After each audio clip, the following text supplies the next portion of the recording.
دستوري كتاب الله دستوري وخير الخلق أسوتنا بسنته جلا نوري بهدي الحق أرشدنا. الحمد لله وكفى وصلاة الله وسلامه على رسوله المصطفى وعلى آله وصحابته ومن تبعهم بإحسان إلى يوم الدين. أما بعد، أيها الإخوة والأخوات، الله تبارك وتعالى ابن آدم كوحيالها وكفض لي ومخلوقات فربضان وكفض لي وحا كمدا عقلك. إلهي تبارك وتعالى وحو سيي وحو سنسينين إن بدنا مخلوقات كمدا. عقلك وحبنك بن آدم كله تلقلي إنه كفكره إنه أفير صدو إنه أفير صدو الدنيا إيا نولشيسة آخرة إيا دارت صوصعته وحكم إذا ميلاها اللو باهي إن عقلك الله استعماله إنه الروح نولشيسة ديب أفيرين كساميو إنه نولشيسة ديب أفنقضه inuu mar walba xisaabtamo isla xisaabto isweydiiyo xageed ka soo bilowday xageed maraysa xageedsa ku socota isweydiiyo ma khasaarad ku jirta mise faa'iidad haysa mar walba xisaabtankiisu inuu taagnaado haddii markaas uu khasaarsan yahayna waa inuu bedel raadiyo hadduu markaa faa'iido hayana waa inuu faa'iidada siyaadiyo laakiin waxay ku imaan kartaa natiijada inaad khasaarsantahay iyo inaad faa'iido hayso waxay imaan kartaa markaad xisaabtanto waxoogaaga yarka shilimadahe akownka idinku jira xisaabtooda lagama dhammaado imisaa ku korodhay maxaase laga isticmaalay maxaase kuu yaalla waa xisaab joogto oon dhammaad lahayn noloshaada inaad xisaabiso maxaad diiday war ma khasaarsan tahay mise waad faa'iidsan tahay آخرات هذه أدونكاجية دينكاجا وارين أباهن إن أديب فيرس. الله تبارك وتعالى مبدأ مراجعة النفس هي مرور بين الحال كاجا الله صعطت إصلاح حساب تنتو ربي تبارك وتعالى ما لا قرآن كم يضبين وقت الماء وحر ربي نقويه وردتك مؤمنين تهو الله كبق نفضل بها فيرس وحي بريئهر مرسطي السؤال سويدين لما حاب بريئهر مرسطي أكون كويال حا خسند كوجود شراء وأضربت ربك إن تقول أنت تبارك وتعالى ولتنظر نفس في ربالوي وفير سو محاك صوبح يا مركا إن أنا خسدي واحد كوجير ودعي كرت وحدعي كرت واحد كوجو فلان إن يسون كوجير وحسن كوجيران وحدعي كرت واحد كوجو فلان وأباه إن السياد إن كوجيران كل ذلك وحي كبر ليس مركات في سكدي ولتنظر نفس ما قدمت لغد في الصحيحين من حديث أنس أي النبي صلوات ربي وسلامه عليه وحاوي مننا عرابية مركز أوحر يا رسول الله متى الساعة رسول الله قيامه وقرمة قيامه لعيسى مركز النبي يقول صلى الله عليه وسلم ما أعددت لها معذور يا رسطي هو سؤال كجت جواب قيامه وقرمة جوابته وحي محاكو ديار جوابته وحي إيمان كرتا بعد طول نظر ومراجعة ayay ku soo bixi kartaa hadda waxaynu u baahannahay nolosheena iyo qaabkaan u noolnahay inaynu su'aalo iska weydiino mujtamacaadkii muslimka ahaa ee wadamadoodii duruuf ama khalad si aan khalad ahaynba duruufi keentay inay wadamadan qurbaha yimaadaan muddana ku noolaa 10 sano 20 sano 30 sano ka yar ka badan noloshaadaas aad meesha ku noolayd soo uma baahna inaad dib u fiiriso soo uma baahna inaad miisaanka saarto soo uma baahna inaad dul istaagto war maxaad khasaarsan tahay maxaad faa'iidsan tahay maxaad faa'iidaysaa maxaad khasaaraysaa min haythu aljumla guud ahaan marka kor laga fiiriyo waxa inoo soo baxaysa midhaha soo socda midha kharaar baan goosanay oo kow ka tahay in badan oo muslimiintii dhulkan yimid kamida waxay khasaareen wax ilaahay bixiyay oo la haysto wixii ugu qaalisanaa oo caqiidadoodii bay khasaareen in badan oo mujtamacaadkii kamid afraadii kamid rag iyo dumar diintoodii bay lumiyeen caqiidadoodii bay lumiyeen ku xidhnaantii allay lumiyeen waajibaadkii diintay lumiyeen aakhiradoodii bay lumiyeen ficlan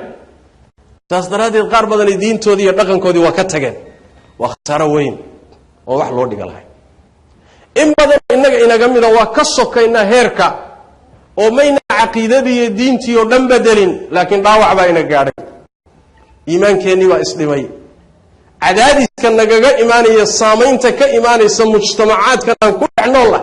lianna wax weeye qaطcan saamayntu waa jirtaa nabigeenna tilmaamay salawaatu rabbi wasalaamu calayh oo wuxuu leeyahay ruuxu ninka saaxiibkiisa buu ku diin yahay ee ka fiirsada ciddaad la saaxiibaysa ruuxa xuneed la degantae la nooshahay ee dhaqan xumada iyo caqiidadaada iyo diintaada khilaafsani waa ku siinaya wuxuu haystu wax kaa siinaya dariskaagu waa ku saamaynaya mujtamacu waa ku saamaynaya shaaricu waa ku saamaynaya iskuulka iyo goobaha waxbarashadu waa ku saamaynaya suurtagal maaha inaad uun sidaada iska ahaato macquul maaha lianna dad kaa badan iyo biyo kaa badan waa ku hafiyaan dariskaaga mar waa lagu daydaa marna waa lagu diimaa marna waa laga daraa xaqiiqadu waa taa saamayntaa ka imaanaysa shaarica iyo mujtamacaadka iyo meesha aad ku nooshahay baa in badanoo innaga inaga mida waxay iimaankeennii dhaawac u geystay sidaas daraaddeed waxyaalo fara badan oo xanaf ah oo xoog ah oo iimaanku lahaabaa hoos u dhacay waa duugoobay sida nabigeennu tilmaamay salawaatu rabbi wasalaamu calayh ina aliimaana la yakhlaqu fii jawfi axadikum kama yakhlaqu athawb fas'alu allaha an yujadida aliimaana fii quluubikum iimaanku qalbigiinna waa ku duugoobaa say marada u duugowdo kale ee allah weydiistay inuu iimaanka idiin cusboonaysiiyo iimaankii hadduu duugoobay oo daciifayna waxaa ka dhashay in badanoo waajibaadkii ka mida inaan dayacno waxaa ka mida inaynu in badanoo waxyaalihii ilaahay xarimay ah inaan iska gallo si fudud u gallo oon aynu dabaalanno xaggee ka yimaadeen calashaan iimaankeennii baa daciifay in badanoo inaga mida aafadaasaa ina haysata taacadii baa nugu cuslaatay khayraadkii baan kari la'nahay waajibaadkii waa gudan la'nahay aahaamtii iyo dunuubtiina waa iska celin laah waa jiiraynaa wax badani waa inoo fududaadeenoo wixii ilaahay reebay ka mida tabaaraka wa tacala kullu daalika waa midho khadhaadh oo aan ka goosanayno noloshan aynu halkan ku nool waxaa intaa dheer oo khasaaraheenna ka mida qoysas fara badan oo muslim ah oo dhulkan yimid oo iyagoo ishaysta oo isku duuban oo isjecel oo isku kalsoon guri xasilooni iyo deganaansho iyo kalsooni dadku wada nool ayaa dhulka yimid waxaan ogsoonnahay dhammaanteen masaa'ibta ugu waaweyn ayna haysatay inay ka mid tahay qoysaska burburaya ninkiina dayacan islaantii iyo xaaskiina dayacantay carruurtii ay korinayeenee ku hoos noolaydna dayacantay nisba iyo baasantii aad u sarreeyo wey qoysaska dumaya burburaya waana khasaaro weyn leanna qoysasku hadday burburaan mujtamacii waa burburay qoysku waa asaaska waa lafdhabarta mujtamaca hadduu dumo mujtamacuna waa dumay isma hayso imisaan khasaarsanahay markaad dhanka kale u timaado waxyaalahaan khasaarnay waxaa ka mida da'yartii iyo generationkii ama meeshan ku dhashay ama iyagoo yaryar intaynu keennay meesha ku koray ma hayno aawey in badanoo ka mida diintooda ma yaqaanaan in badanoo ka mida dhaqankii iyo qiyamkii muslimiintu lahaaye waxba kama yaqaanaan taariikhdeennii ma yaqaanaan hiddaheennii ma yaqaanaan dhulkii ma yaqaanaan haba yaraatee wax calaaqa allama leh noloshay in badanay ka dhacsan yihiin laba musiibaa qabsatay qaar badanoo ka mida diintoodii aqoonna uma laha dhaqanna uma laha madabaanba meelaha jidadkay taagtaagan yihiin daroogaa laysay wakhti lumis meela taagtaagni waxay noqdeen in badanoo ka mida guruubiyo iyo tiimam xataa gaaladu ka cudubilaystaan oo mujtamacaadkaynu u nimid baan xataa waxaan u noqonnay tusaale xun baan u noqonnay oo macnaha waxa weeye marka xumaanta laga hadlayo la soo qaato ayaan u noqonnay waa da'yarteennii way waa carruurteennii gabdheennii iyo wiilasheennii way khasaarnay intii ka soo hadhay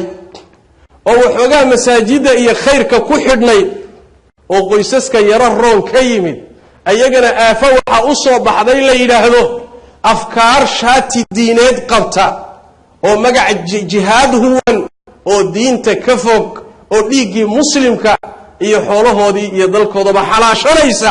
oo magaca jihaad iyo xamaaskiisa xambaarsan ayaa in badan oo ka mida da'yarta intii soo hadhada yaraydna ka haysanaya. yaa inoo badbaaday marka? yaa inoo badbaaday? generationkii iyo bini aadamkii la rabay inaynu gacanta ku hayno waa khasaarsannahay. maxaan faa'iidahaynaa marka? mid ay daroogadu la tagtay oo jidadkaa taagtaagan oo ka dhacsan noloshaba adduun iyo aakhiraan ka warhayn, dhaxdhukan coli abaarba moog waaba ka dhacsan yahay,